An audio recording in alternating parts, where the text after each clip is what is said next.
Sí. 12:49 de la tarde, señor juez, está grabando.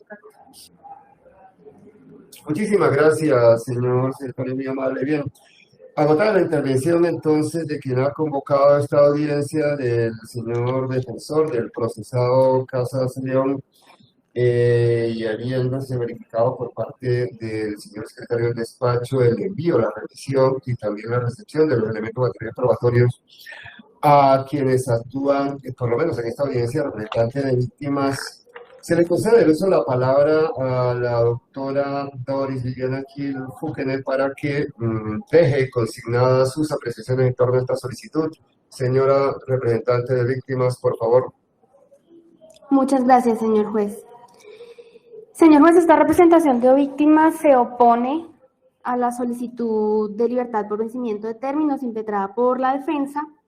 Sin embargo, antes de empezar mis argumentos, señor juez, con todo respeto y con casi temor de ser vetada en mis palabras, yo sí dejo la constancia en garantía al derecho al debido proceso que esta diligencia debería ser nulitada porque no se efectuaron las notificaciones pertinentes a la Fiscalía.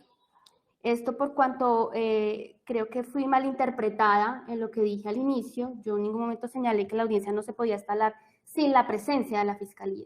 Yo lo que señalé es que la audiencia no se podía instalar sin haberse verificado las notificaciones debidamente hechas. En este caso no se hizo y yo cité una normativa que siempre nos señalan en el centro de servicios cuando nos niegan una audiencia. Escúcheme. En ese punto dejo mi constancia, continúo con mis argumentos de por qué me opongo a esta audiencia, señor juez. ¿Me escucha? Opongo la solicitud. ¿Me está escuchando, señora representante de víctimas? Señor juez, Sí. escucho. Le pregunto, porque es que me llama curiosidad, en ese punto que usted acaba de manifestar su disenso frente a esta realización de esta audiencia y una eventual nulidad. ¿Cómo considera usted que debe verificarse entonces la correcta notificación por parte del delegado de la Fiscalía? Acláreme, no entiendo. El procedimiento que normalmente hace, el procedimiento que los juzgados de garantías normalmente hacen, por lo menos en Bogotá, de los cuales tengo conocimiento, es que si los correos rebotan, si no hay una certeza de quién es el fiscal en punto al conocimiento, la carpeta es devuelta al centro de servicios para que se garantice que efectivamente quien solicita la audiencia aporte los datos correctos y debidos para efectos de las notificaciones. Ese es el trámite que normalmente se surte y normalmente el centro de servicios acoge una directiva del suscrita por el Consejo Superior de la Judicatura, que se denomina procedimiento para reparto de solicitudes de audiencia preliminar inmediata y programada, juzgados penales municipales con función de control de garantías. Aprobó comité del Sigma. No tengo quién la firma, pero ese es el procedimiento que normalmente se realiza. Si no hay certeza de la notificación a las partes, sobre todo a la Fiscalía General de la Nación, al fiscal delegado, la carpeta se devuelve al centro de servicios para que se garantice esa notificación. Yo dejo esa constancia, señor juez, para que más adelante pues se surta el trámite correspondiente si efectivamente esto llega a instancias de apelaciones. Simplemente en esos términos dejo esa constancia, señor juez. Prosigo con mi intervención señalando nuevamente que esta representación de víctimas se opone a la solicitud impetrada por la defensa por cuanto no es aplicable la norma que él invocó, la contenida en el artículo 317, numeral quinto, ello por cuanto estamos frente a la necesidad de aplicar lo preceptuado en el artículo 317A del Código de Procedimiento Penal. Ello por cuanto estamos frente a un grupo delictivo organizado GDO. Quiero hacer una acotación y es que en este asunto todos y cada uno de los jueces, que han sido 4 o 5 si la memoria no me falla, que han tomado decisiones respecto a la libertad por vencimiento de términos, tanto en este radicado como en la ruptura procesal, con la ruptura cuyo radicado termina en 97, han hecho un análisis al contexto de este asunto, han hecho un análisis pormenorizado de los hechos jurídicamente relevantes expuestos en el escrito de acusación, documento que ha sido objeto de traslado por parte del solicitante, y todos ellos han llegado a la conclusión que en efecto estamos frente a una conducta punible, a unas conductas punibles graves. Estamos frente a un grupo de 3 personas, de más de 3 personas, frente a los delitos de transferencia no consentida de activos agravado, acceso abusivo a un sistema de información y concierto para delinquir. Si bien el señor defensor señaló que existe jurisprudencia que refiere que la Fiscalía no tiene que esbozar de manera expresa en las preliminares que se está frente a una GDO, lo cierto es, señor juez, que justamente la fiscal de este asunto, en la última audiencia de libertad por vencimiento de términos que se llevó a cabo a mediados del mes de mayo, ella sí ratificó que estamos frente a una organización criminal y en ese momento se opuso a esa solicitud, basándonos en ese punto en particular, situación que obviamente el señor defensor omitió señalar. Si bien la defensa trajo a colación que en la primera audiencia de libertad por vencimiento de términos en este asunto se decidió conforme al 317 y no al 317A, lo cierto, señor juez, y es que por lealtad procesal, tanto con usted como con los demás coprocesados en este asunto, hay que decirlo, en esa audiencia no se esbozó el argumento de que estamos frente a una organización GDO, y por tanto ese juez de la República únicamente basó su decisión en la cuenta numérica de los días transcurridos por los días que hay que descontar por cuenta de las maniobras dilatorias, situación que el señor defensor también omitió señalar. Sumado a esto, señor juez, también se le olvidó al señor defensor manifestar que en este asunto de analizar si estamos frente o no a una GDO, pues no solamente es aplicable lo señalado en la Convención de Palermo y los demás tratados internacionales ratificados por Colombia, sino también frente a ese concepto que trae la Ley 1908 del 2018 en su artículo segundo, el cual señala lo siguiente, y es que un GDO es un grupo estructurado de 3 o más personas que exista durante cierto tiempo y que actúe concertadamente con el propósito de cometer uno o más delitos graves o delitos tipificados con arreglo a la Convención de Palermo con miras a obtener directa o indirectamente un beneficio económico u otro beneficio de orden material. Los delitos cometidos por estos grupos no necesariamente tendrán que ser de carácter transnacional, sino que abarcan también aquellos delitos que se encuentren tipificados en el Código Penal colombiano. Aquí el señor defensor minimiza las conductas aquí perseguidas, las cuales, como ya lo señalé, son transferencia no consentida de activos agravado, acceso abusivo a un sistema de información y concierto para delinquir, con los cuales se cometió una defraudación de más de 2.000 millones de pesos, con miras a financiar eventuales actividades ilícitas de pues, Rusia, si mal no estoy. Señor juez, el análisis no se puede minimizar al simple título de los delitos aquí acusados y que entonces no se puede decir que entonces todos los casos en donde haya concierto para delinquir no debería irse por GDO.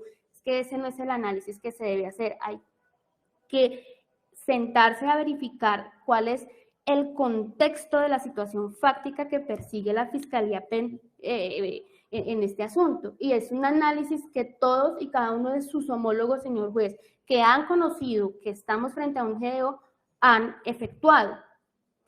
y que de manera independiente cada uno ha llegado a esa conclusión.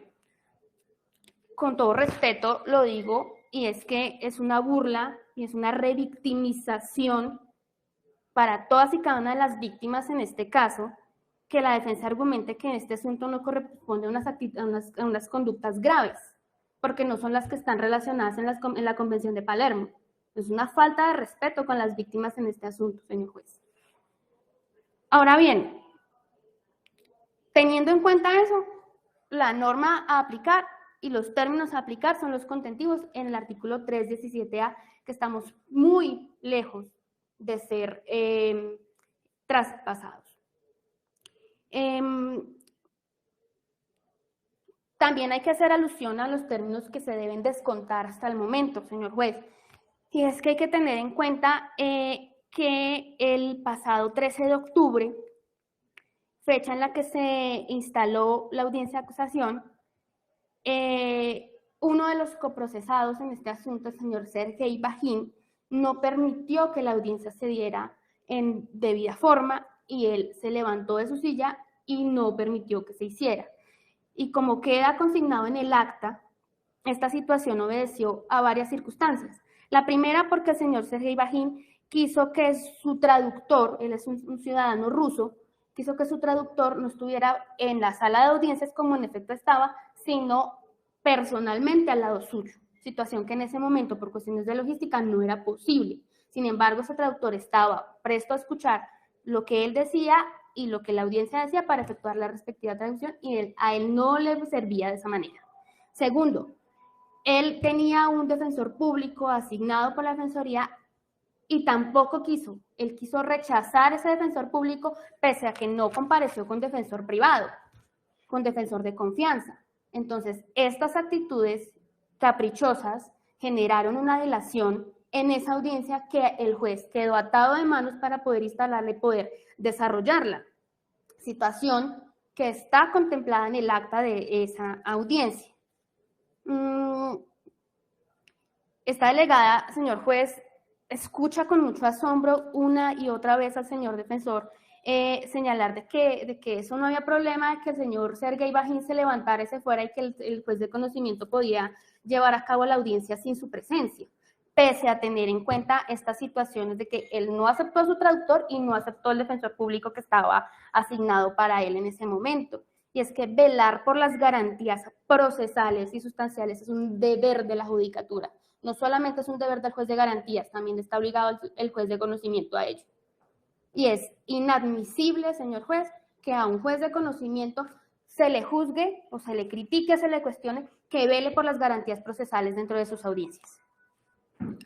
Por tanto, ese término del 13 de octubre al 24 de noviembre, es decir, 42 días, deben de ser descontados por ser parte de una maniobra dilatoria de uno de los coprocesados. Y, señor juez, si bien el defendido del doctor Jimmy no tuvo injerencia en esa situación, pues tenemos claro que hay una figura bastante desarrollada por la jurisprudencia, que es la bancada de defensa, que está desarrollada en sentencias como la 62-374 de 2018 y 91-350 del magistrado ponente Luis Barceló, que señala que cuando hay pluralidad de procesados o apoderados, pues estas circunstancias dilatorias deben de ser descontadas para toda la bancada que en ese momento está bajo persecución penal. Porque si no, se empiezan a turnar las razones por las cuales solicitar aplazamientos y demás. Y esa figura está bastante desarrollada en la jurisprudencia de la Corte Suprema de Justicia.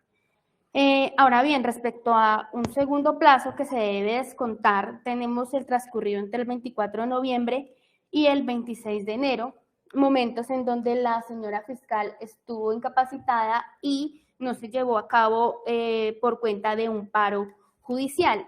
Y sobre el particular, señor juez, yo traigo a colación lo que señala el inciso final del 317, que dice que cuando la audiencia no se hubiera podido iniciar o terminar por causa razonable fundada en hechos externos y objetivos de fuerza mayor ajenos al juez o a la administración de justicia, la audiencia se iniciará o reanudará cuando haya desaparecido dicha causa o a más tardar en un plazo no superior a la mitad del término establecido por el legislador en los numerales 5 y 6 del artículo 37. En este asunto, señor juez, fue una causa razonable, fue un hecho de fuerza mayor que esas audiencias no se pudieran realizar sino hasta el 16 de enero, hasta el 26 de enero, perdón, porque no le fue dable al juez instalar la audiencia por cuenta de ese paro judicial. Si bien hoy en día las audiencias se pueden realizar de manera virtual, lo cierto es que en la judicatura y los funcionarios públicos están haciendo sus labores de manera presencial, salvo casos muy excepcionales. Entonces, si al juez no se le pudo permitir la entrada al complejo judicial, ¿cómo iba a instalar la audiencia? Es un caso de fuerza mayor que le es atribuible el desconteo de ese término. Es decir, a la fecha se tienen que descontar 106 días desde el momento en que se radica el escrito de acusación.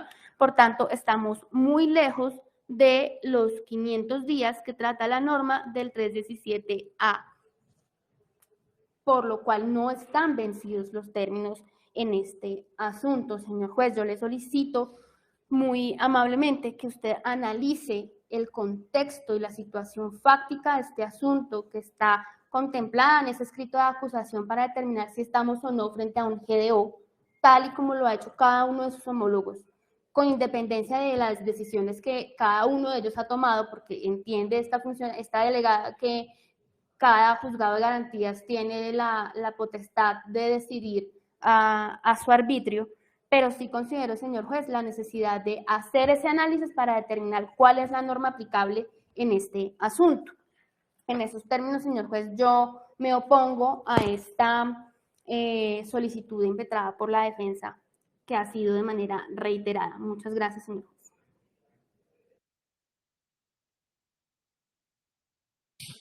A usted, gracias, señora representante de víctimas, muy amable. Bien, su turno, doctor Amaya.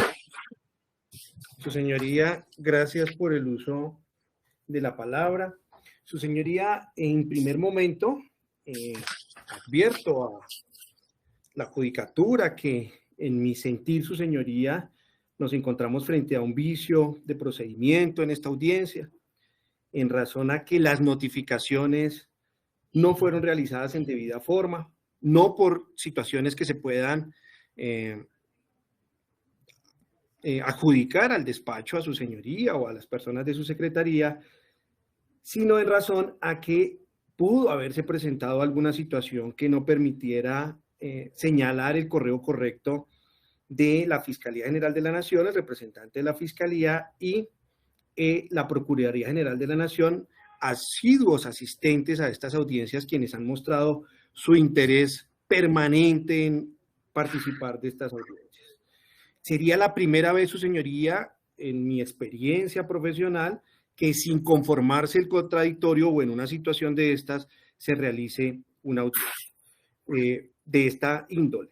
En algunas oportunidades la Fiscalía manifiesta que no tiene interés y obviamente pues eso es suficiente, o la Procuraduría o las víctimas, pero en este caso se ha informado por parte de la Secretaría que los correos han rebotado. En mi sentir, su señoría, de manera respetuosa, lo que debió haber sucedido es que se devolviera la carpeta al centro de servicios y se verificara tal situación para volver a realizar esta audiencia. Con respecto, su señoría, a la argumentación del colega apoderado de la defensa con respecto a la solicitud de libertad que realiza en esta sesión, su señoría, debo advertir que este apoderado de víctimas, de la manera más respetuosa, se opone a que la judicatura conceda esta libertad y, por lo anterior, su señoría no comparte las indicaciones, los presupuestos fácticos y probatorios y jurídicos que aquí ha plasmado la defensa. Su señoría, se tiene prueba de que el 13 de octubre del 2022 en el juzgado 13 penal del circuito de Bogotá no se realizó a la audiencia, se suspendió por decisión del juez titular de dicho despacho de conocimiento. Su señoría, quien se dirige a usted, estuvo presente en esa audiencia, su señoría, y se puede indicar, como lo dijo la apoderada que me antecede en la intervención, que el procesado de nacionalidad extranjera rusa se negó a aceptar el traductor que tenía por no ser presencial y viva voz y momento a momento de esa traducción, y no aceptó el defensor que tenía en ese momento. Ante la situación, su señoría, y ante los derechos de ese procesado, el señor juez, en mi concepto acertadamente, su señoría, decidió no continuar con la audiencia. Esta situación, su señoría, no se le puede endilgar a la judicatura, en razón a que ese procesado tiene unas garantías procesales constitucionales, su señoría, que se deben respetar, y en ese momento quien genera ese rompimiento de esas garantías es el procesado, no la judicatura. Por lo tanto, no se le puede adjudicar, no se le puede etiquetar esa interrupción de esa audiencia al señor juez 13 penal del circuito de Bogotá, porque no fue él quien generó esa situación, sino fue el procesado. En esas condiciones, su señoría,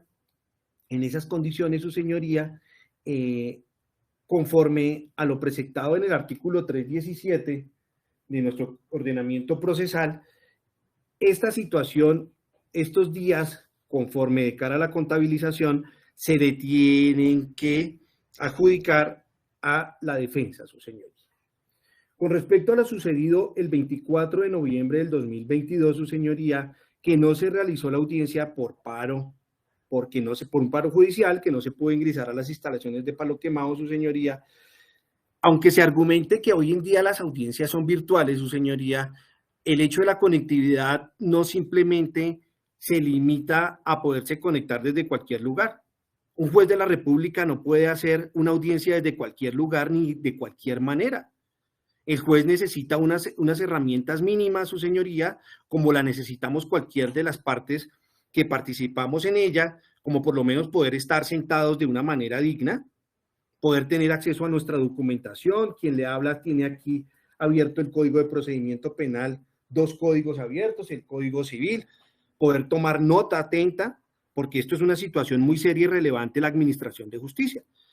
La imposibilidad de ingresar un funcionario a las instalaciones implica que no puede disponerse para realizar una audiencia. No simplemente nos limitamos al tema de la conectividad. Y con respecto a la jurisprudencia de la cual hacía referencia el colega defensor, aquí solicitante, su señoría, se tiene que analizar el contexto de esa audiencia, de ese momento procesal que contiene esa jurisprudencia, y no simplemente la parte que corresponde o que le sirve o que le encaja atribuirlo, y es menester, su señoría, a la Administración de Justicia estudiar el contexto y lo que ha sucedido y por qué el juez, señor juez 13 penal del circuito de Bogotá, no se realizó esa audiencia. En tal sentido, su señoría, hago referencia al artículo 64 del Código Civil, que ante la definición de nuestro estatuto penal se remite a la fuerza mayor y caso fortuito, que señala, abro comillas, se llama fuerza mayor o caso fortuito al imprevisto a que no es posible resistir, como el naufragio, entre otros, terremoto. Bueno, su señoría, el señor juez 13 penal del circuito de Bogotá no podía resistirse a una situación de un paro judicial decretado por la mayoría y ante el cierre de unas instalaciones. Esta situación, su señoría, sucedida el 24 de noviembre del 2022, no se le puede atribuir al juez o a la judicatura. Es una situación de caso fortuito o fuerza mayor conforme a lo señalado en el artículo 64 del Código Civil colombiano. Con respecto, su señoría, al 26 de enero del 2023, ciertamente, su señoría, ciertamente se realiza la audiencia de acusación.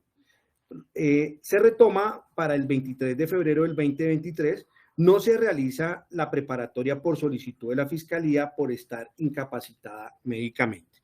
Su señoría de ello obra prueba en el traslado que se me hizo y eso corresponde a la realidad. La señora fiscal solicitó un aplazamiento por enfermedad, situación, su señoría, que está enmarcada igualmente en caso fortuito o fuerza mayor.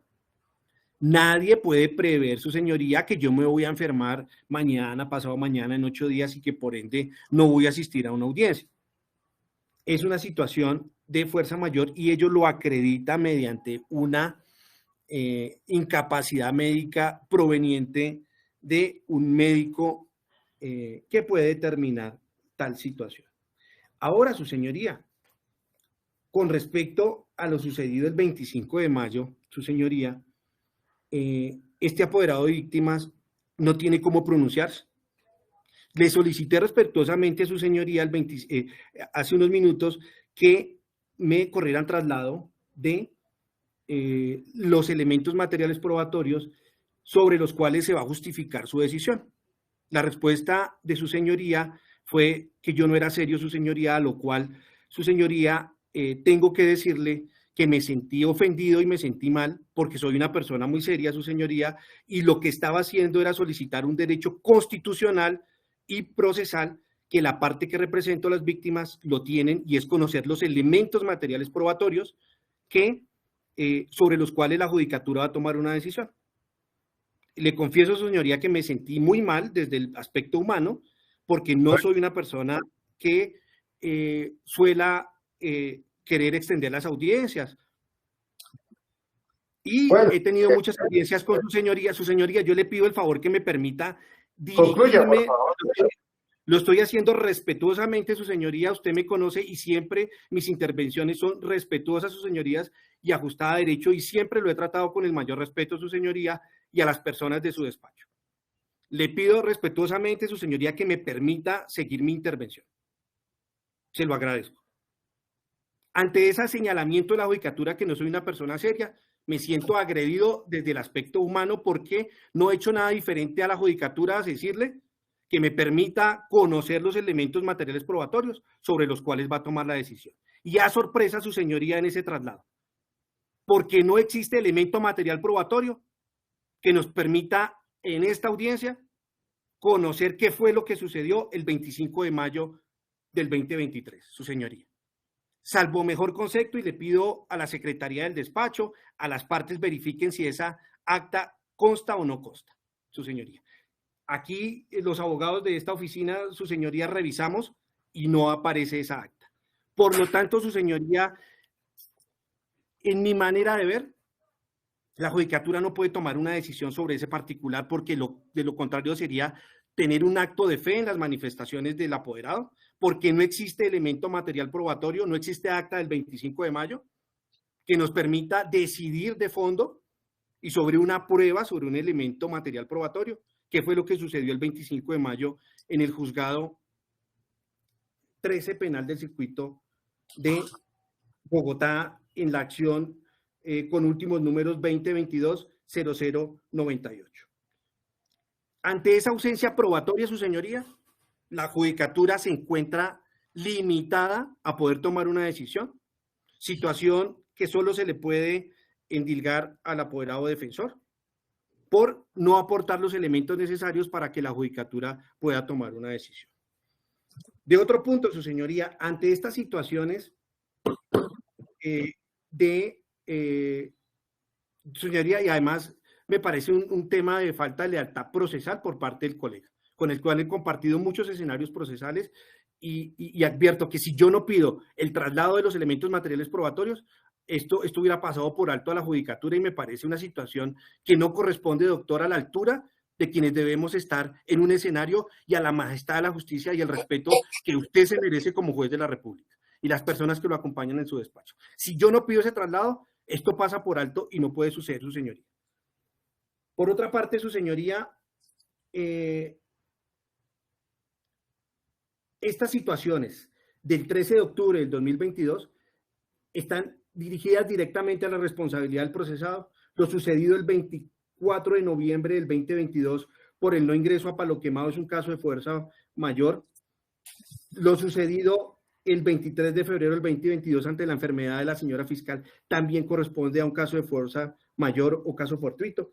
Y no me puedo pronunciar, su señoría, sobre lo sucedido el 25 de mayo, porque para este escenario procesal no existe la prueba de lo sucedido el 25 de mayo. En las cuentas realizadas muy juiciosas, su señoría, y haciendo uso de un Excel, el cual utilizamos en este despacho de abogados para estos menesteres, en sentir de este apoderado de víctima, su señoría, esas situaciones a las que hago referencia contabilizan 162 días a los cuales se deben contabilizar al día de hoy. Es decir, estamos muy lejos, su señoría, del cumplimiento de ese término. Su señoría, yo agradezco inmensamente que usted me haya permitido dirigirme de una manera respetuosa a usted. Le pido respetuosamente que se estudien esos elementos materiales probatorios sobre los cuales la judicatura debe tomar una decisión y la posición de este apoderado de víctimas, conforme a el derecho penal moderno que gira en torno al derecho de las víctimas, le solicita que no se conceda la libertad aquí solicitada. Muchas gracias, su señoría. A usted, señor representante de víctimas. Bueno, yo creí que ya habíamos decantado una serie de cosas acá, pero veo que no. Aquí se han traído a colación una serie se han traído así de forma casi que alegre una serie de acertos y la terminología que se ha utilizado acá también es como un poco desafortunada. No, es que no entiendo cómo prevalide que vienen a una audiencia de esta naturaleza y antes de que se disponga o se resuelva algo por parte de este servidor, se estén ya previendo nulidades, se estén previendo cuestiones que rigen consorcios, sobre todo la forma que se utiliza, que advierto sobre alguna serie de cosas y que se debe analizar por parte del juez, pues esa es básicamente la tarea que debe hacer y creo que lo hice, lo mencioné hace unos minutos atrás, cuando dije que una de mis obligaciones es escuchar, evaluar, decidir. Es imposible que uno pueda resolver algo sin haber escuchado de qué se trata en este tema de privilegiar la oralidad. Y en este punto, en lo último que trajo a colación el señor representante de víctimas, doctora Maya, que también lo considero bastante desafortunado, doctora Maya, y también, como dice usted, con todo el respeto se lo digo, pero estoy obligado a decirlo. Acá no entiendo que es que si yo no pido los elementos materiales probatorios no se tiene conocimiento el 25 de mayo que no existe elemento probatorio. Pues déjeme decirle que los elementos materiales probatorios que a usted se le corrieron muy amablemente por parte del señor defensor, el señor secretario del despacho, son exactamente los que a nosotros nos aportaron.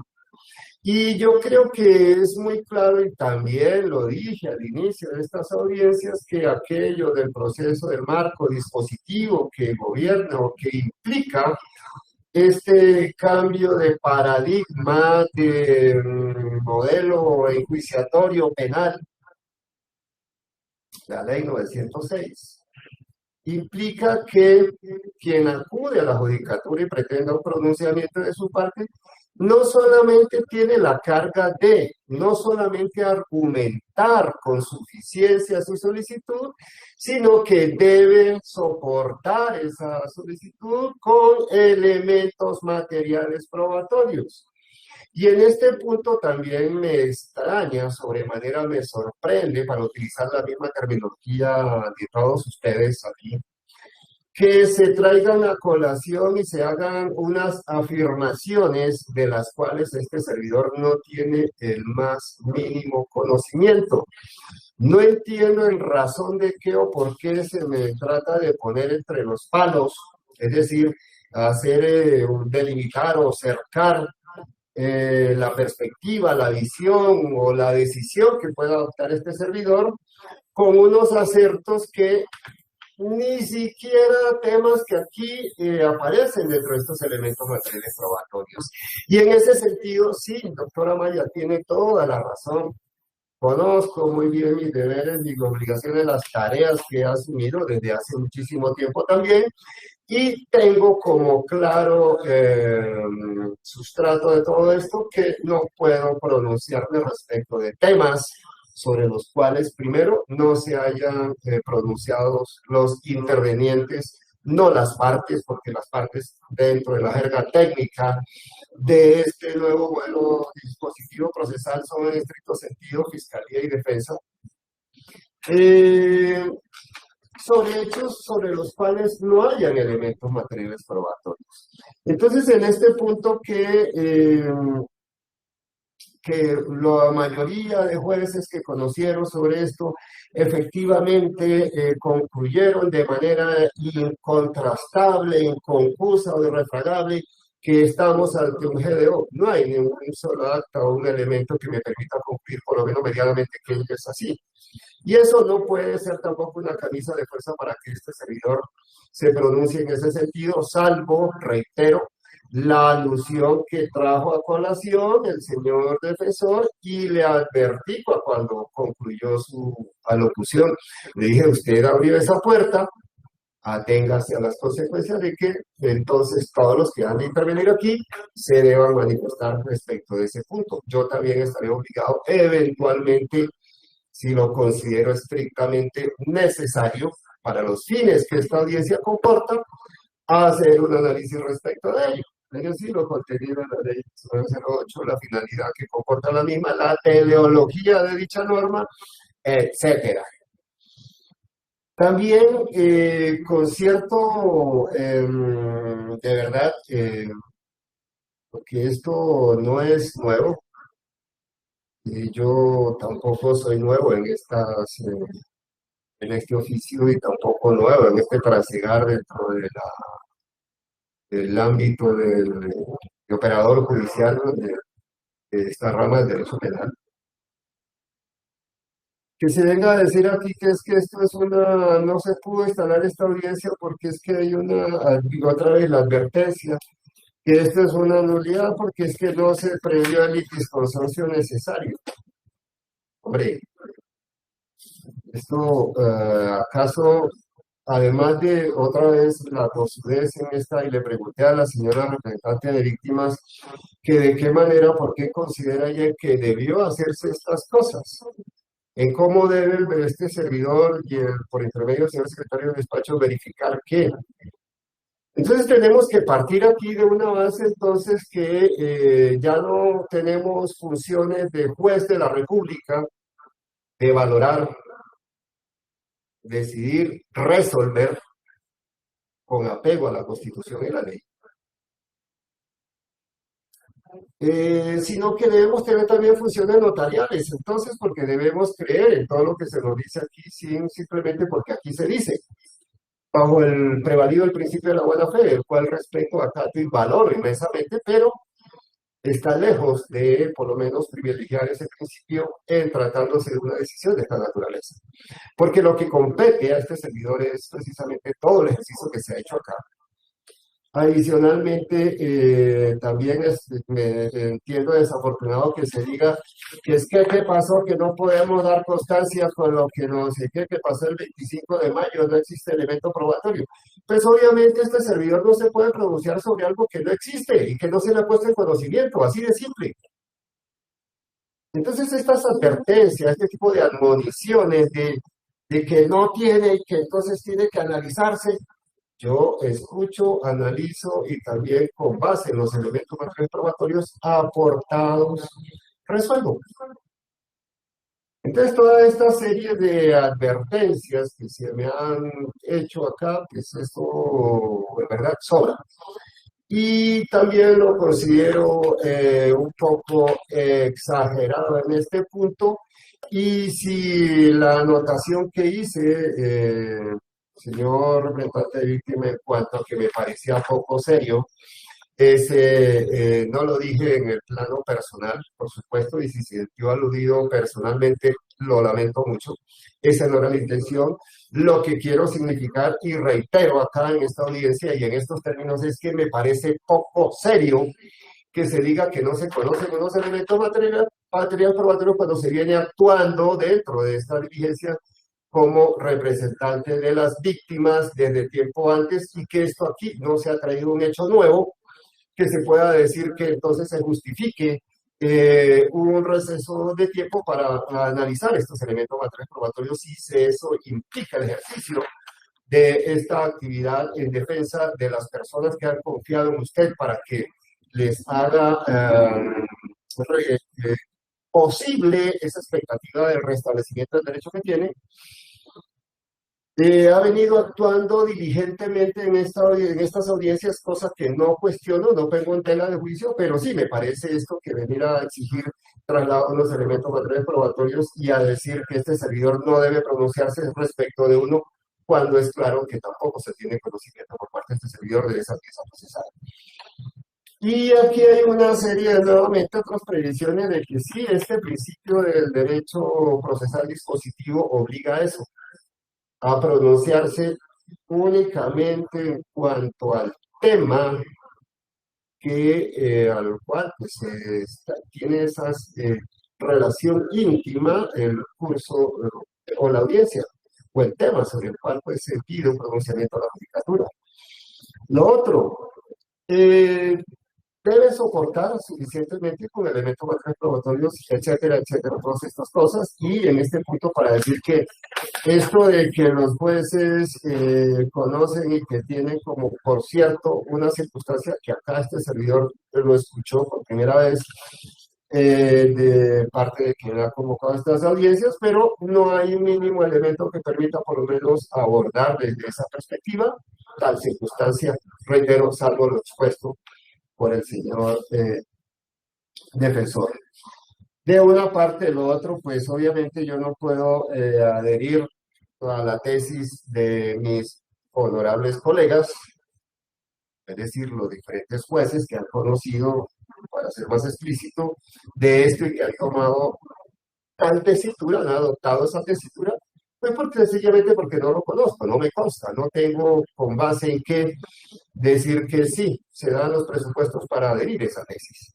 Y esto y otra serie de cosas acá que, por ejemplo, cuando se dice que esta delegada, no sé a qué se habrán querido referir a eso, que escucha con asombro cuestionar el juez de conocimiento, sí hay una serie de cosas de verdad que merecen por lo menos una otra abordaje desde el punto de vista del análisis y por supuesto desde el punto de vista argumental en cuanto al tema que acá se ha puesto en contexto. Y digo todo esto porque si bien es cierto que las partes y también desde luego representantes de víctimas del Ministerio Público pueden casi que libremente manifestarse sobre algunas apreciaciones en cuanto a la valoración de los hechos. No así puede hacerlo el juez de control de garantías en este caso, o el juez que conoce de una petición. El juez debe ceñirse a esos principios fundamentales que gobiernan la actividad judicial y son que debe otra vez escuchar, verificar y sobre todo dar razones por las cuales adopta o acoge una determinada decisión, lo que implica de suyo argumentar en estricto sentido la decisión que se adopta, es decir, dar razones. No opinar ni creer que absolutamente nada de lo que estas cosas que se han dicho aquí son lo que se corresponden con la realidad óntica. Bien. Para atender entonces este pronunciamiento, lo primero que hay que establecer aquí, pues es unos mínimos temporales para efecto de establecer este conteo de términos. Lo segundo es algo que parece que se olvida, o por lo menos no se conoce, que esta circunstancia de la libertad por vencimiento de términos, si bien tiene una marcada circunstancia objetiva, es decir, el transcurso del tiempo, lo cierto es que hay otra serie de circunstancias allí que deben valorarse. Y también precisar que la decisión en este caso, de este servidor, está precisamente soportada en el análisis que debe hacer de eso que se ha dado en llamar el plazo razonable. ¿Y qué es ese? No solamente lo que está establecido allí por el legislador en el artículo 317, en estos términos y las condiciones bajo las cuales se debe ampliar o duplicar este término. No. Aquí, permítanme, así como ustedes han traído aquí a colación algunas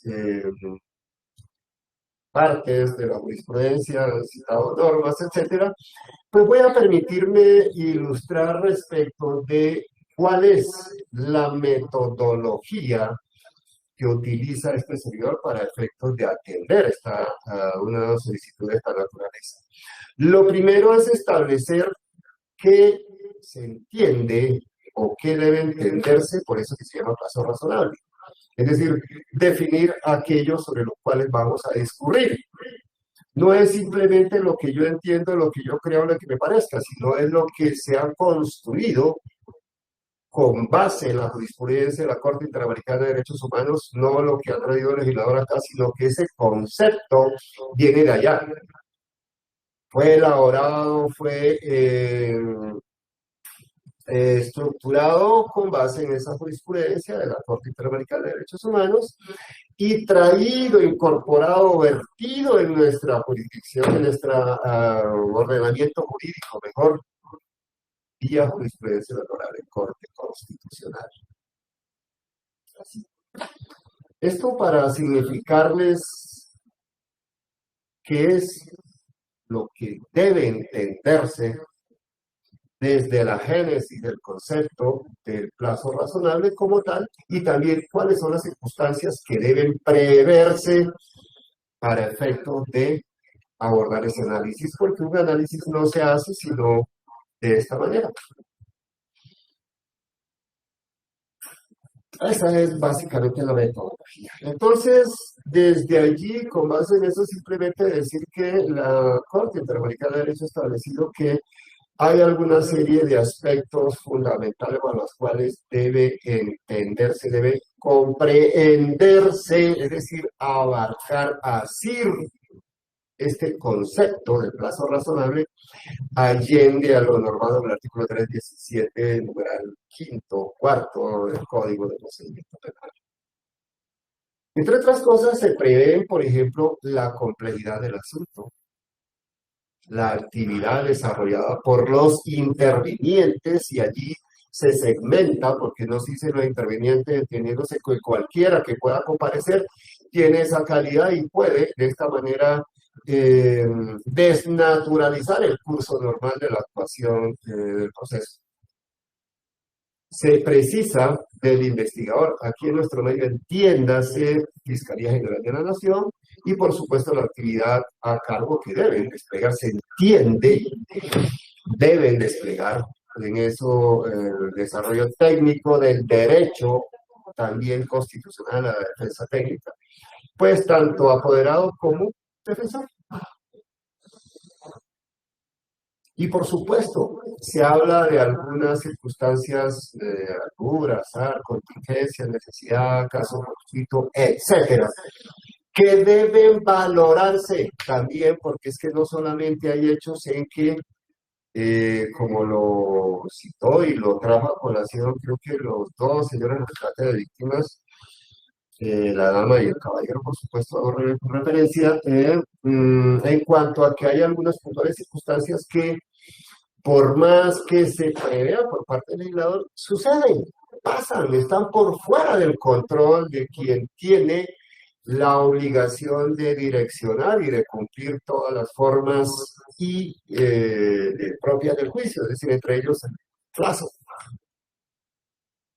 Entonces son todas estas circunstancias que deben valorarse, deben mesurarse para entender, para poder tener una cabal comprensión de qué es el plazo razonable cuando se aborda este tema, esta temática. Eso simplemente para decir que es que esto no es únicamente lo que está normado allí en el artículo. Claro, el legislador ha previsto eso, ha previsto algunas contingencias, precisamente desde allá, no es por capricho en realidad, sino por evidenciar que se presentan casos en los cuales no puede la administración controlar, domeñar para poder realizar unas audiencias si se presentan este tipo de eventualidades. Y que en ocasiones, si bien la jurisprudencia que, por ejemplo, que trajo y citó el señor defensor, puede servir como guía para establecer algunos aspectos precisamente de estos en que ya se salen del control de la jurisdicción. Entonces, ¿dónde o en qué términos deben encasillarse esto? Es decir, si, como dicen coloquialmente, se le descuenta a la administración, se le atribuye a la administración de justicia o se le descuenta al procesado. Pero hay unos criterios también para decir, no alegremente, no en forma ligera, que estos términos deben descontarse. No, hay que establecer muy mínimamente, y eso obviamente corresponde a el juez, en este caso este servidor.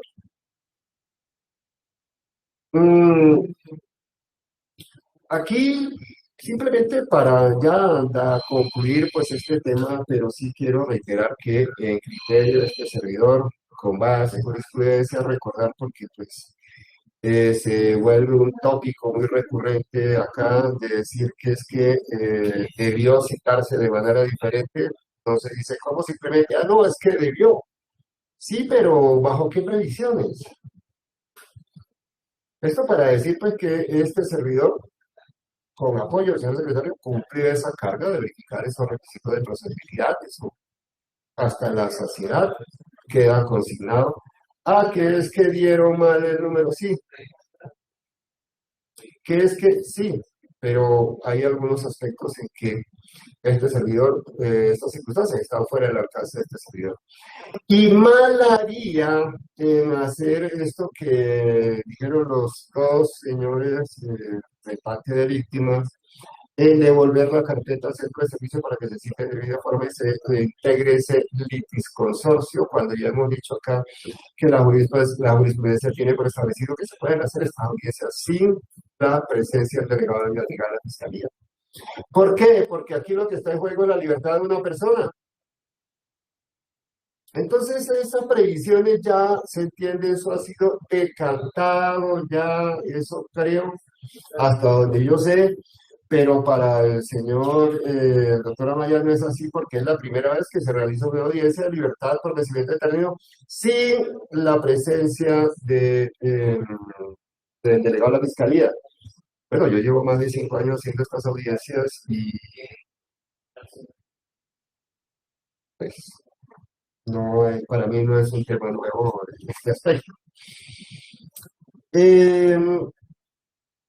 Bien, volviendo finalmente a los que nos concierne, estableciendo pues estas circunstancias, por supuesto el artículo 317 del Código de Procedimiento Penal establece que, bueno, esto para decir simplemente que la solicitud de libertad por vencimiento de término está enmarcada dentro de lo normal del artículo 317, que entre otras cosas es la única norma que regula esta circunstancia de las causales de libertad. Bueno, acá se ha invocado, pues en primer lugar, una circunstancia que por parte del señor profesor, que considero que es nueva en este punto, sobre una eventual no catalogar a este grupo de personas como una organización, un GDO, un grupo delictivo organizado. Esto es un etiquetamiento, un labeling approach que hacen los señores de la Policía Nacional y que son introducidas acá para efectos de gradar alguna serie en cuanto al tratamiento judicial y todos estos temas que se deben dar a efectivamente a grupos que tienen la capacidad de y que no pueden enfrentarse con las normas ordinarias del procedimiento. algo por allá, algo tesis de profesor Jacobs en este punto, pero bueno. Un tema acá que estaba bien, pero bueno, debo referirme entonces a este aspecto que trajo aquí el señor defensor y que fue objeto de pronunciamiento por parte de la señora defensora de víctimas. Que estamos frente a un grupo GDO que todos los jueces han hecho un análisis y todos ellos han llegado a la conclusión que son conductas graves. Es obvio, son conductas graves. Esto es casi una perogrullada decir que estas conductas son graves. Sí, son gravísimas, por supuesto. Y si la gravedad la cimentamos respecto de la modalidad y la pena, pues por supuesto son graves. Que es un concurso agravado, sí, es un concierto agravado, perfecto. Pero, ¿qué es lo que se requiere en estricto sentido, de acuerdo a la jurisprudencia de la Corte y lo que se tiene medianamente sentado, porque esto tampoco es pacífico, porque la ley, la norma tampoco es clara en este sentido? Es decir, los efectos para la ampliación de término en eso sí es claro, por supuesto, pero las razones por las cuales que se habla de la invocación de los convenios de Palermo, que tiene que ser que cualquier grupo organizado, entonces que el concierto ya no sería o sí sería el GBO, etcétera. Lo que debe precisarse acá es algo que se trajo en relación aquí, no sé por quién, una sentencia de la Corte Suprema de Justicia que debe decirse que efectivamente, y atendiendo un claro principio de taxatividad, esto corresponde también a fiscal delegado de la Fiscalía General de la Nación, es decir, ellos son los que dicen si existe inicialmente prima facie, eso lo resuelve después un juez mediante una sentencia condenatoria o absolutoria. Si existe una conducta delictiva, qué tipo de conducta delictiva es ese, es decir, cuál es el nomen juris, cuál es el tratamiento que ha de hacerse. Eso lo hace casi exclusivamente con aquello del ejercicio de la protección punitiva, artículo 150 de la Carta, el delegado o delegada de la Fiscalía. Entonces, en un principio, cuando el delegado de la Fiscalía prospecta dentro de las previsiones del artículo 207, es decir, programa metodológico, que está ante un grupo organizado delictivo, pues así más o menos ese sistema esquemático lo va desarrollando para efectos de que por aquello del principio de la mismidad en cuanto a la imputación, que la cual puede variar, pero no así la acusación frente a la sentencia. Entonces, si se pretende estructurar esa pretensión punitiva con base en este etiquetamiento en que un GDO u otra cosa de esas, que simplemente debe irse apuntalando ahí casi que del escrito acusación y debe irse desarrollando en esos temas, en esas formas de las formas propias del juicio para efecto de que la sentencia que se profiera dentro de ese marco. Son los mínimos que creo que están ahí físicos en eso que se llama el principio de congruencia. Pero bueno, anotación al margen de si se encuentra entonces que es un GDO, no es un GDO, lo que implicaría entonces que estos términos habrían, no, en la previsión del artículo 317, 240 días, habida cuenta pues el número de procesados y también las implicaciones, etcétera, parágrafo primero del artículo 317. Concentrate el proceso de justicia penal especializada, no es el caso, o sean 3 o más los imputados acusados.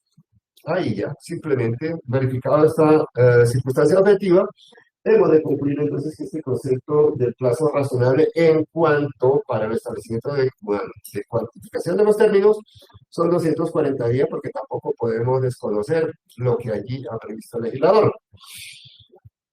Entonces ese va a ser el término que va a establecer, pues no va a coger esta tesis de que estamos ante un GDO o algo así en estas circunstancias, porque de los elementos materiales probatorios que se han aportado, pues tampoco se fuerza a concluir que ello es así.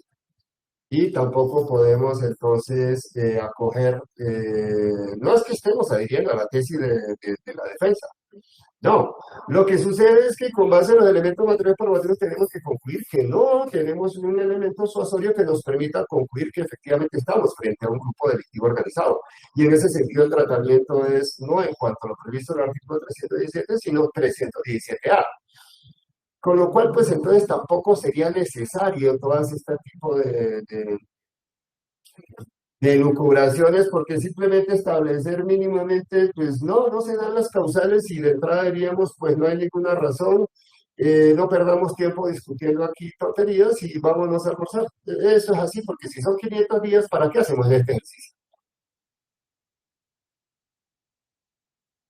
Y tampoco es que pues se desatienda lo que ha manifestado la señora representante de víctimas otra vez, en que en todos los jueces han hecho un análisis y todos ellos han llegado a la conclusión que son conductas graves y que si se hubiese puesto en contexto, más allá de la información, alguna pieza que permitiera por lo menos a este servidor evaluar, contemplar esta posibilidad, pues estaríamos en la obligación de manifestarnos en detalle sobre ello.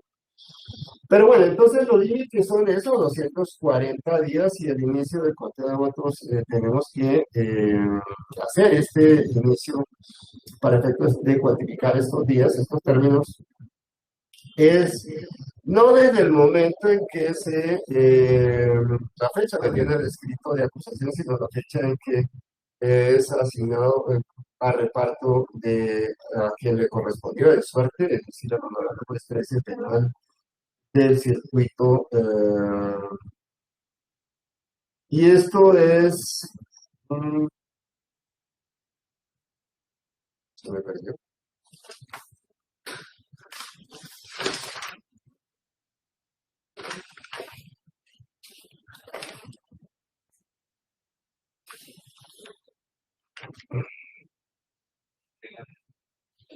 Dice, el escrito de acusación tiene fecha de elaboración el 28 de julio. Sometido a reparto el día 25 de agosto y entonces desde allí es la fecha límite que tendrá este servidor para empezar y hacer este conteo. ¿Por qué desde allí? No es capricho de este servidor. Es que la norma dice que es que el escrito de acusación fue elaborado, sí, pero fue presentado y repartido el 25 de agosto.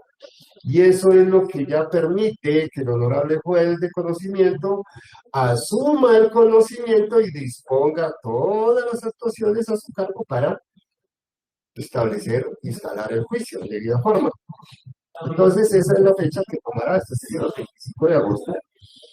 Y tenemos que en este punto lo que reposa en el acta, independientemente allá de las opiniones que han dejado aquí sentados quienes han desfilado en el uso de la palabra, voy a referirme en concreto a, porque además debo hacerlo, sobre el acta asignada allí con ocasión de la audiencia registrada el 13 de octubre del año inmediatamente anterior. Para el caso y para evitar cualquier desaguisado o cualquier sesgo, y aquí pues simplemente una advertencia, sesgo no es solamente un concepto erróneo o parcializado que se tenga algo, no, sesgo es simplemente son, en psicología utilizan como para mencionar los atajos mentales. Y es decir, para evitar cualquier atajo mental que me permita no hacer el análisis como debe hacerse, voy a remitirme textualmente a lo consignado en este documento para también alejarlo allí de cualquier libre interpretación de este servidor.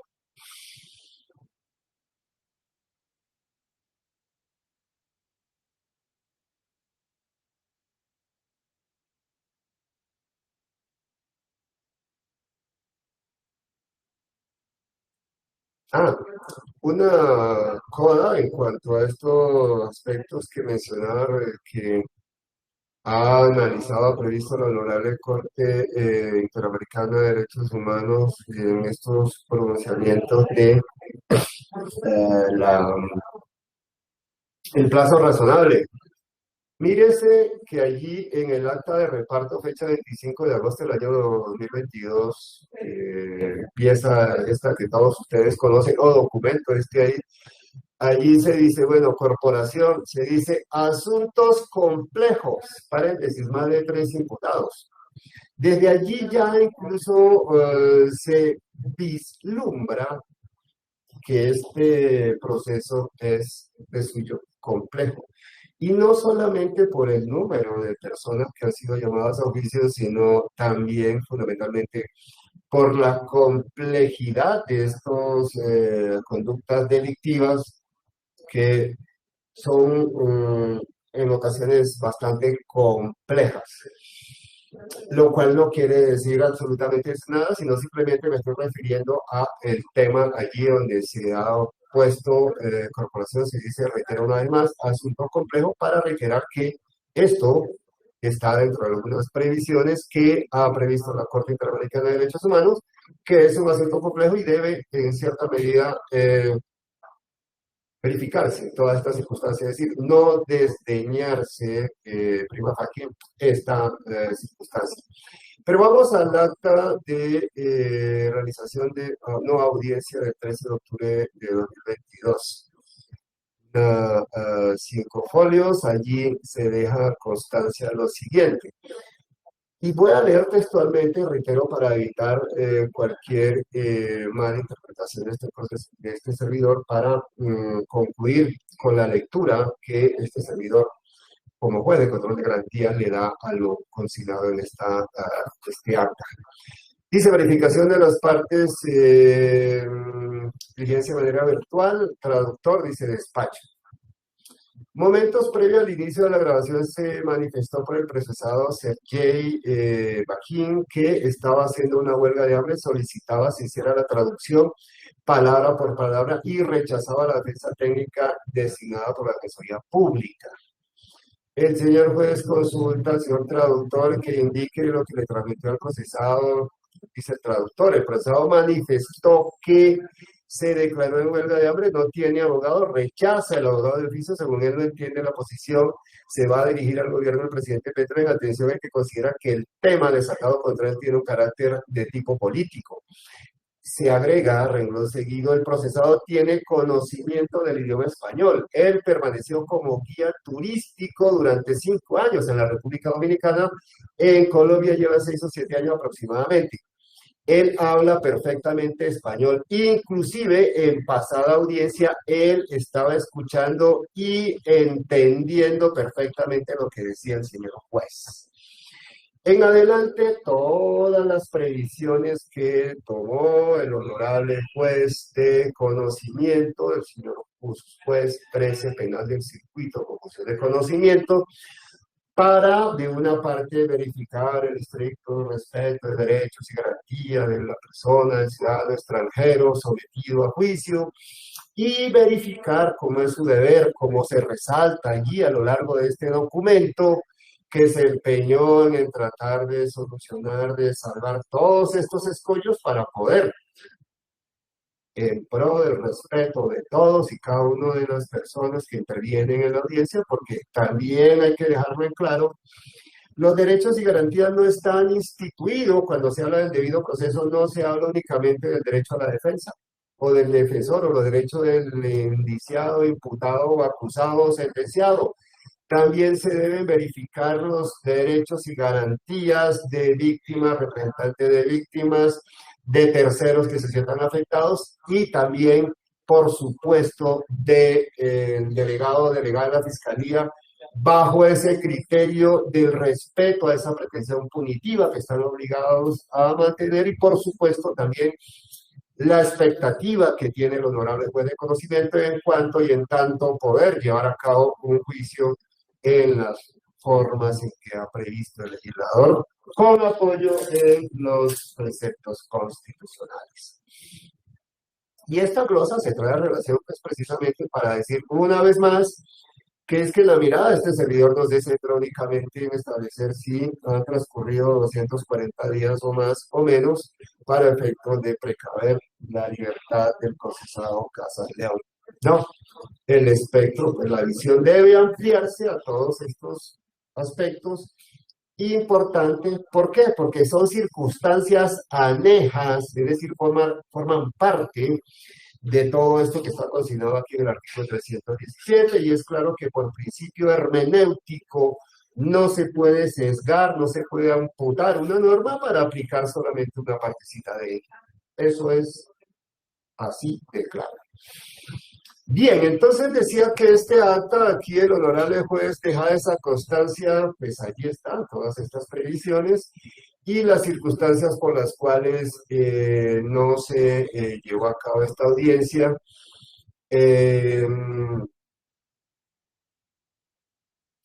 Bueno, que se necesita un traductor de manera presencial que le respete sus derechos y necesitaría de manera presencial entrevistarse con un abogado que no entiende nada. Que no se va a prestar para las condiciones, bueno, el señor juez dice no se va a prestar para las condiciones que considere procesado frente a la entrevista con el abogado, se le considera en su momento. Y esto es lo que debe hacer el supremo director de una audiencia cuando no puede, bajo ninguna circunstancia, plegarse a la veleidad, capricho, querer o cualquier otra cosa de cualquiera de, ya sean procesados o intervinientes, entiéndase fiscalía, entiéndase defensa, entiéndase representante de víctima, entiéndase Ministerio Público, no. Y eso fue lo que hizo el honorable juez de conocimiento, manifestar clara su posición, exigiendo respeto para la administración de justicia, porque considero que eso es un respeto, eso es un agravio, una falta de consideración, no solamente para él en su calidad de juez de la República, el supremo instructor de esas audiencias, sino también para este respeto que se debe a la majestad de la justicia, encarnada en este momento en él. Bajo esos criterios, entonces, decir que las causales de no justificación por las cuales, o las razones por las cuales no se realizó esa audiencia, obedecen única y exclusivamente al comportamiento veleidoso, trabiliario, desplegado por el ciudadano extranjero sometido a juicio. Y no bajo ninguna circunstancia debe tomarse como esos términos achicarse a la administración de justicia, porque lo que ha concluido este servidor en la lectura de este acta es que se actuó de manera, es decir, con toda la probidad y con toda respeto a las garantías fundamentales de absolutamente todos los intervinientes por parte del honorable juez de conocimiento. Entonces, estos términos es claro, es más que clarísimo que son, es decir, la frustración, la no realización de esta audiencia deben radicarse exclusivamente en cabeza de uno de los procesados. Y en este punto, acoger lo que dijo aquí, sí, con criterio la señora representante de víctimas, que no solo por aquello del criterio de bancada de defensa que corre la misma suerte, sino es que no puede, que es la lectura que puede darse en este sentido, porque este concepto de criterio de bancada puede ser discutible. En cuanto a los efectos nugatorios de la actividad de uno de los defensores, uno de los procesados, a arrojarse a todos ellos, pues sí, eventual y se dan estas condiciones en este puntual caso. ¿Por qué? Porque es que ahora no puede uno de los procesados venir a beneficiarse de una actitud de uno de los procesados que a la postre retardó, dilató en forma arbitraria, en forma grosera, irrespetuosa, la realización de esta audiencia programada, pese a los esfuerzos evidenciados por el honorable juez de conocimiento. Entonces, estos términos, desde luego, hemos ya mencionado, pues tienen que ser descontados en este caso, absolutamente todos los procesados y no solamente al ciudadano extranjero, pues en este caso tampoco estamos resolviendo la solicitud respecto de esta persona. En cuanto a la segunda audiencia, allí se tiene que una audiencia frustrada, la realización de la audiencia el 13 de octubre, se programó entonces para la segunda fecha de realización de esta audiencia el 24 de noviembre. Aquí se presentó una circunstancia paro judicial que, reitero, independientemente, al margen de cualquier cosa que se haya dicho aquí objetivamente, y lo digo con ocasión a lo leído por la señora representante de víctima, en que se debe verificar, según la providencia que ella trajo a colación, que se debe verificar, es decir, en este momento sí se podía garantizar la presencia o el señor defensor, no sé, me excusan en todo caso la referencia, presento excusas, pero lo que quiero realizar no es quién lo dijo, sino lo que se dijo para esos efectos, para estos efectos argumentales. Que debe entonces, que no obstante que la presencialidad, pero que si debe el juez entonces, bajo esta circunstancia, de un hecho público, manifiesto, notorio, un proceso de un paro nacional, entonces verificar si podía o no conectarse o presenciar, si se hizo por parte de la judicatura en su momento, instalar esta audiencia. Creemos que esto es algo exacerbado, porque si partimos del criterio, la base, y creo que en este punto no voy a que no se tome como conocimiento privado del juez, sino como es un hecho notorio, evidente, que no requiere prueba. Entonces, lo que comporta, lo que significa el impacto que tiene una cesación, un cese laboral, es decir, un paro que afecta la función de todos los operadores judiciales. Esto no requiere pues mayor elucubración para decir que estos son unos términos que desde luego están muy lejos del control de la judicatura, es decir, el señor honorable juez 13 penal del circuito no podía ni prever ni evitar los efectos nocivos de este paro, decirle, bueno, vámonos todos para tal parte y allí realizamos la audiencia. No, es una causa sobreviviente, además, porque es que estaban citados con antelación desde el 13 de octubre para el 24 de noviembre.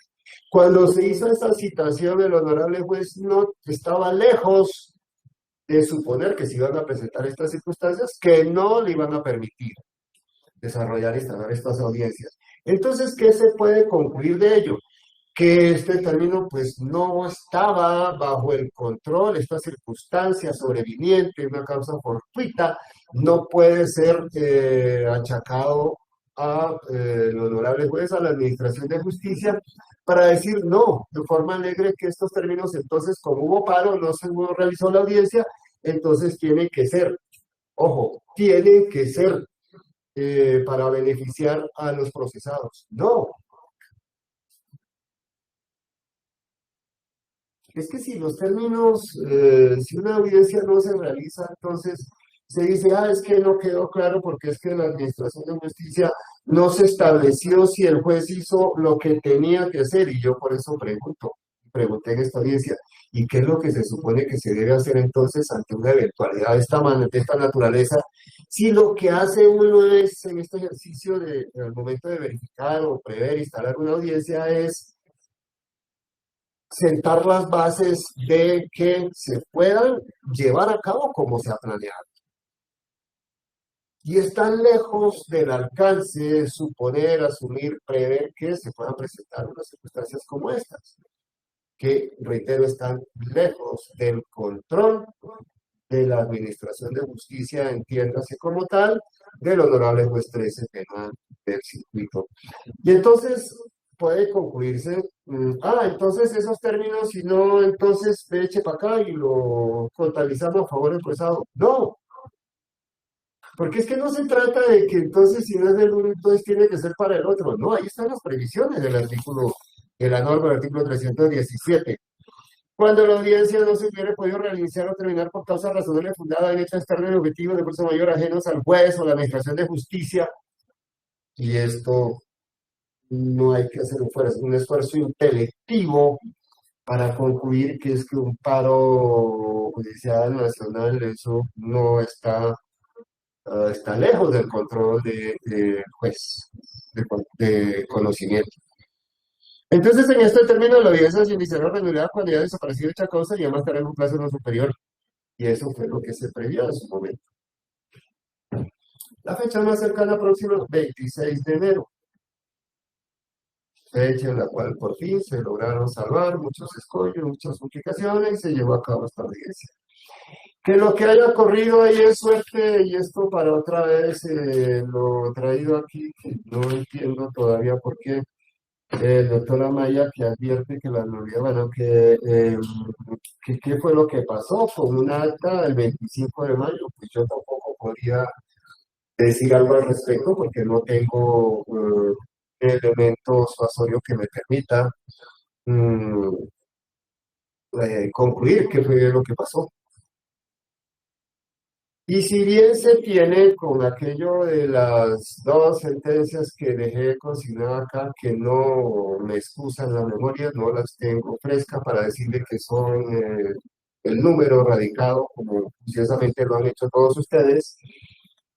Pero lo cierto es que existen, están allí, son, y una de ellas dice que el juez debe desplegar cierta actividad de verificación cuando no se aportan los elementos materiales probatorios.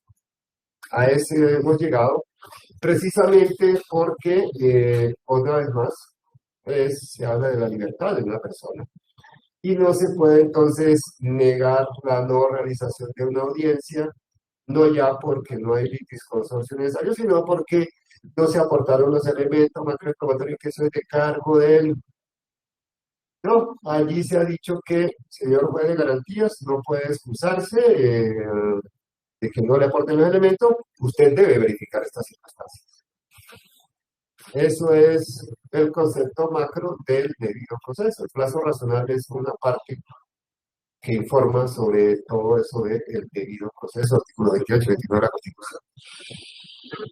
Y hago relación a ello porque este servidor pues no tenía ni idea de que el 25 de mayo se realizó alguna audiencia y entonces tratamos aquí de verificar en la página de la RAMA en todo este espacio y tampoco encontramos información que nos pudiese ilustrar sobre eso, entonces por lo tanto este servidor obviamente no puede pronunciarse sobre ello.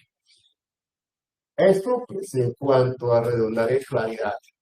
Pero ¿qué tenemos acá? Objetivamente tenemos, como diría alguien en plata blanca, entonces sí tenemos que este aspecto de la libertad por vencimiento de término, los límites temporales sobre los cuales se ha de hacer este conteo es de a partir del 25 de agosto al sol de hoy.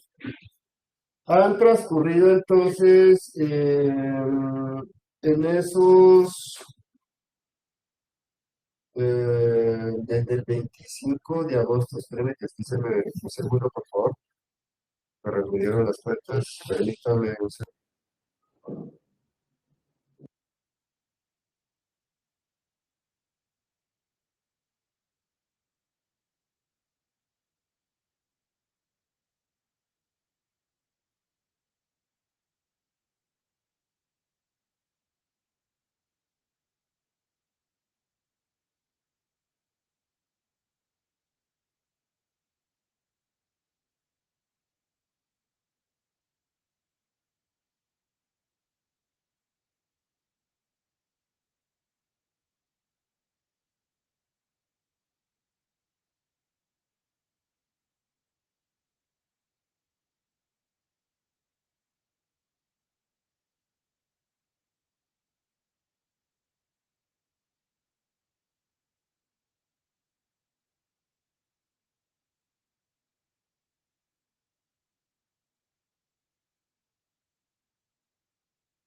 Bien, les presento las excusas a todos y bueno, por supuesto a la dama, a la doctora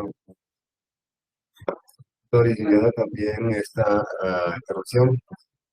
Estaba simplemente verificando algunas circunstancias acá. Tenemos, decía entonces, recapitulando un tanto, reparto 25 de agosto al sol de hoy han transcurrido 314 días.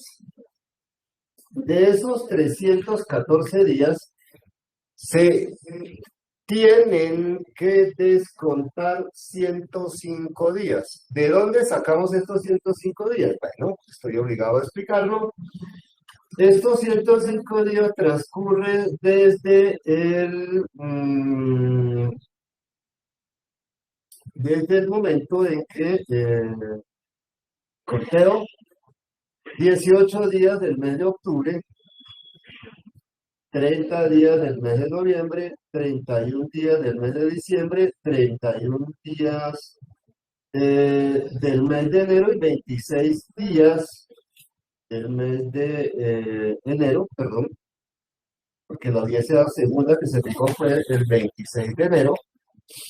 Entonces, todo este terreno de tiempo da un total de un guarismo de 105 días que deben ser descontados o atribuidos exclusivamente, como ya se dijo, a la actividad desplegada por uno de los procesados. Y también, porque es que aquí pues obviamente si hacemos ese ejercicio matemático de 314 menos 105 días, hay que concluir de manera incontrastable que no sobreviene esta causal, es decir, no han transcurrido los 240 días. Sin tener en cuenta, sin tener en claro qué pudo haber pasado en esa audiencia del 25, la muy citada, pluricitada audiencia del 25 de mayo. No se hace mención a ello, pero bajo esos criterios tenemos que no ha sobrevenido esta causal de libertad que se ha invocado en la forma consignada en el artículo, gran quinto artículo 317, 240 días. También se han precisado las razones por las cuales existe esta duplicidad de términos. Pero aquí hagamos otro ejercicio. Suponiendo que vamos a descontar, porque estamos obligados a descontar estos 22 días que corresponden a la vacancia judicial, que no pueden tenerse allí libremente, esto nos daría, es decir, 105 días, descontamos 22, que son la vacancia judicial, son un total de 83 días, los cuales si se restan esos 314, da un total de 231 días, con lo cual pues tampoco arrimamos a ese límite de los 240 días.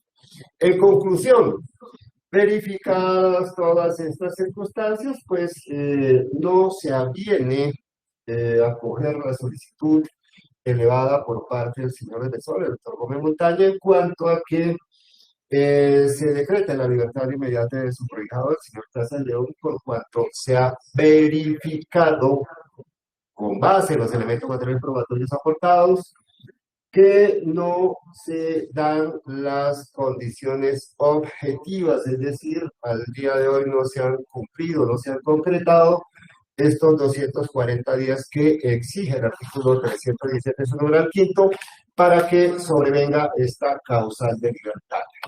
Decisión esta, entonces, de la cual, en el sentido de negar esta solicitud, traslado a los intervinientes para que, si lo consideran necesario y prudente, hagan uso de los recursos de ley. Señor defensor, por favor.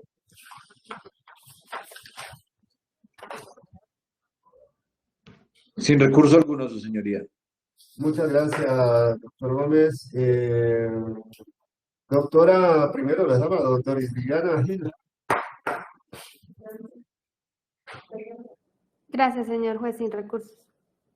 Muy amable. Doctor Jairo Maya, representante de víctimas. Su señoría, sin recursos. Muchas gracias. Bien, Agotado entonces, como ha quedado el temario de esta diligencia, damos por concluida la misma a las 2:21 de la tarde del día de hoy, miércoles 7 de junio del año 2023. Gracias a todos y cada uno por el esfuerzo, por permanecer allí conectados, también en general el buen comportamiento mostrado durante la realización de esta audiencia. A usted, señor secretario, también agradecerle inmensamente el esfuerzo que ha hecho para mantenernos aquí en esta sala virtual. A todos y cada uno de ustedes, en lo posible, una muy feliz tarde. Permiso, gracias.